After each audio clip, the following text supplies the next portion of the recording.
Hello, everybody. It is Angelo, and today we are going to be doing a coaching up video. Today we are going to be coaching up you on the lower body. So, we are going to be talking about the quads, the hamstrings, the glutes, the calves, and everything to do with your posterior chain and lower. So, let's talk about the quads first. And now the quads are called quadriceps because there's four muscles in the quads. Those four muscles are rec vastus lateralis, vastus medialis, um, intermedialis, and then you got the rectus femoris. Now, in this video, we're just gonna be talking about the vastus medialis and the vastus lateralis, because most people, when they're talking about building up their quads, they're usually talking about their teardrop, which is the vastus lateralis. But I'm not here to basically get all technical with you guys, so I'm gonna just stick to mostly just the quads, hamstrings, just so I don't lose you guys and get all Giga Brain on y'all. AKA, shout out to Bald Army Man for the Giga, because that's where it comes from. So, not to get Giga Brain on you guys. So, we're gonna just be talking about it regularly. Anyway, so the function of the quad is knee extension. So, basically, if you're on, let's say, like a leg extension, and you're on the leg extension, your legs go down. Excuse me, I had a burp. And then go up. That means that would be leg extension. So since most of your exercises will be leg extension, exercises that involve leg extension are things like squats, things like leg extensions, things like sissy squats, things like Bulgarian split squats, lunges, a lot of exercises. Those exercises are great builders for the quadriceps, but I would recommend mostly sticking to compound movements because your quadriceps can take a nasty beating. Those are one muscle that they're just like Goku. You beat them up and they get a Zenkai boost. All right, you can beat them down to the ground and they'll just keep coming back. So you definitely want to make sure you beat down your hamstrings hard, like they owe you money type beat. Okay? Next thing is the hamstrings. Now, the hamstrings are involved in both knee flexion and hip extension, so they're involved in the motions of like hip thrusts, RDLs, Romanian deadlifts, um, leg curls, because that would be knee flexion. Um, you could also train them on the you could do them in certain exercises, like they're also activated in your squats.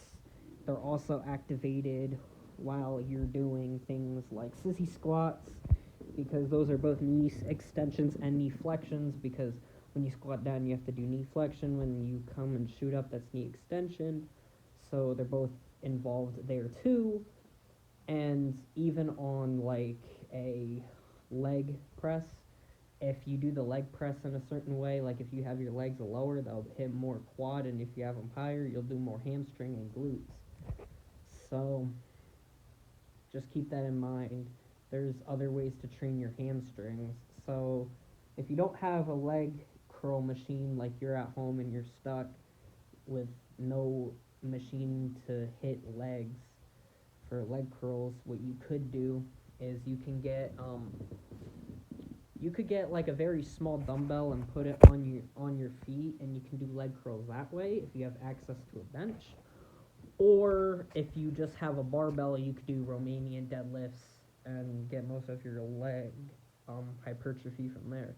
But I would recommend doing some sort of knee flexion, because while the Romanian deadlifts are good for building up your hamstrings, they don't quite hit the hamstring to the degree you want to, because the hamstring has 3 heads, so you want to make sure that you're not neglecting them.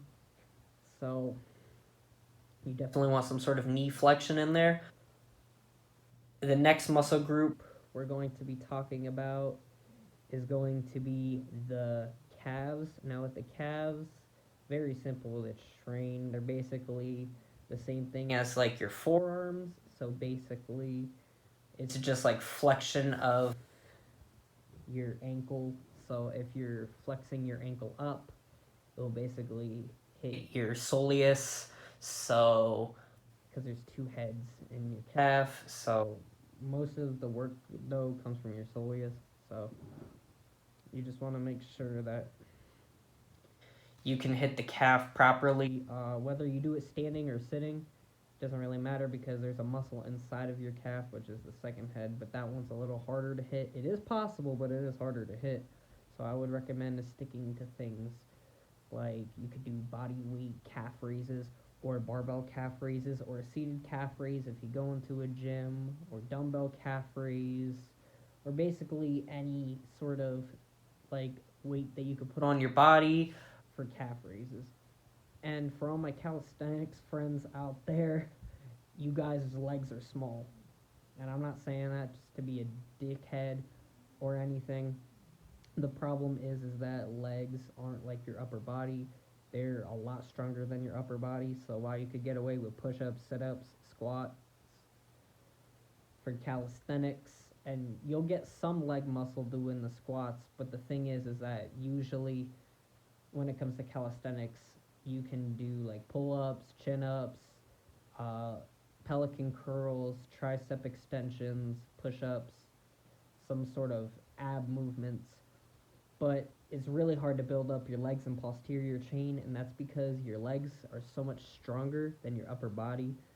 So you have to kind of use weight if you want to build up your legs for calisthenics. So it sucks, but you can't really do nothing about it. Your legs demand more. So the little greedy bastards. So you gotta give it more.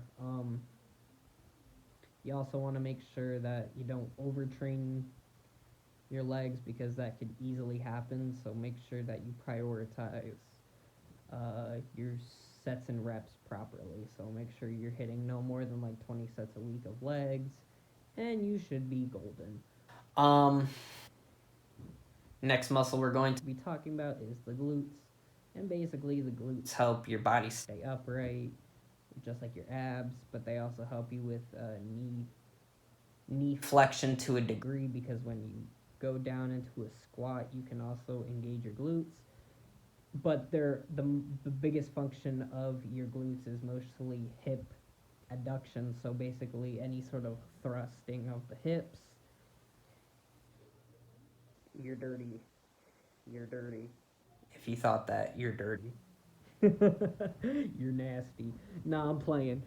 But yeah, anything hip thrusting wise basically will build up your glutes. Your glutes can handle a lot of work, and they are one of the strongest, not if not the strongest muscle in the human body. So they can handle a lot of weight. So don't be afraid to throw on plates on that bad boy.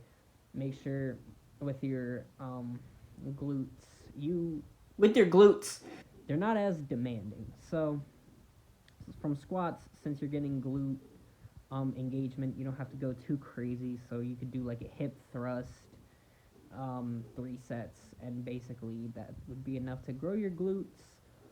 Or if you want, you can just do some sort of isolation with the glutes. It doesn't really matter that much. I would recommend doing one glute exercise at least for men or women. Doesn't matter.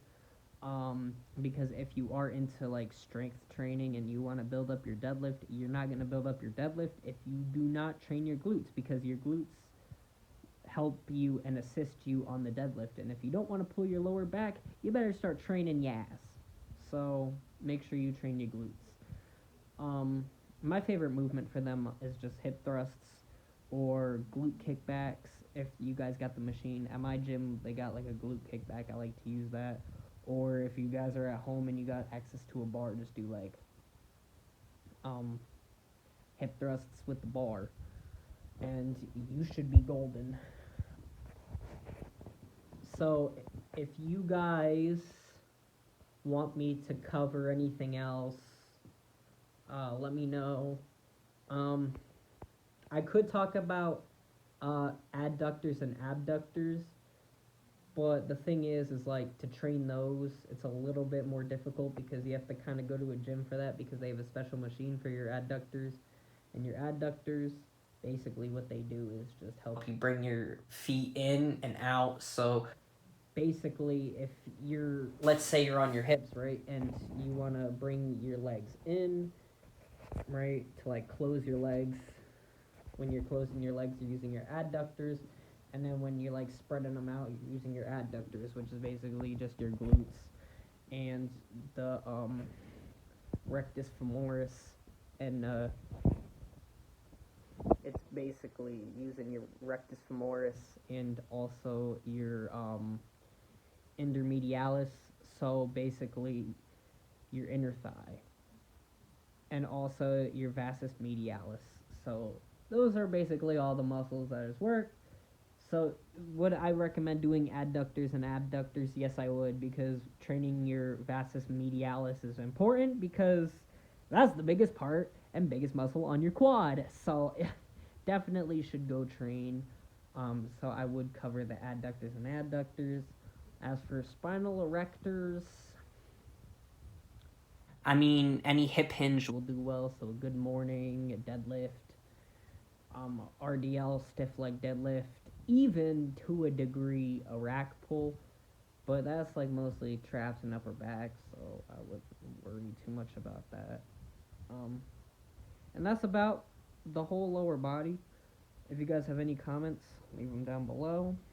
Please like, share, and subscribe to the channel. Send this to a friend if they're getting into fitness so they don't injure themselves. And until the next time, I'll see you guys.